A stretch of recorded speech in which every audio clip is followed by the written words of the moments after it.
আমাদের বেশ কিছু পেট্রোল পাম্প তারা এই কাজটা করছে। আপনার হচ্ছে অকটেন ডিজের সাথে পেট্রোলের সাথে এই ডিজেল মিশাইছে, কোথাও কোথাও কেরোসিন মিশাইছে। এবং সর্বশেষ একটা ঘটনা করছে, যে অভিযোগটা আসছে ফেঞ্চুগুজা একটা প্রতিষ্ঠানে, যে পানি মিশাইছে, সেটাও করার পরে বা অন্য কিছু করছে, এবং সেই ট্রাক চারটাতে তেল নিয়েছে, তার কিছুক্ষণ পরেই বন্ধ হয়ে গেছে আসার মধ্যে। এখন বিষয়টা হলো যে এই ঘটনাগুলি, যেহেতু আমি এই লাইনের মধ্যে কাজ করছি, আমি জানি আমাদের লোকেরা কোন কোন জায়গায় এই সমস্যাগুলি করে। এইটা কোনোভাবেই তো কাঙ্ক্ষিত না যে একটা প্রতিষ্ঠান তেল বিক্রি করবে, এই ভেজাল করবে। এটা কেন করবে? কেন করবে?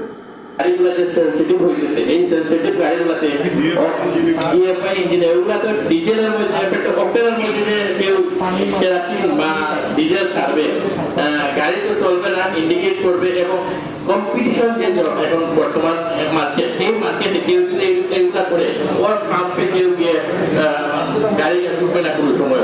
এখানে একটা জায়গায় আমরা সবাই ক্লিয়ার, ভেজাল করা যাবে না, আমরা কি ভেজাল করবো না, এটা তো মনে হয় ক্লিয়ার। আমাদের ভেজাল করবে তার সাথে আমরা কেউই নাই, কথা ক্লিয়ার। কেউ যদি অপরাধ করে থাকে, আমি আমার অ্যাসোসিয়েশনকে নিয়ে যে শাস্তি আপনারা দিবেন, আমরা অ্যাসোসিয়েশন পেট্রোল পাম্পের ব্যবসা করতে দিব না।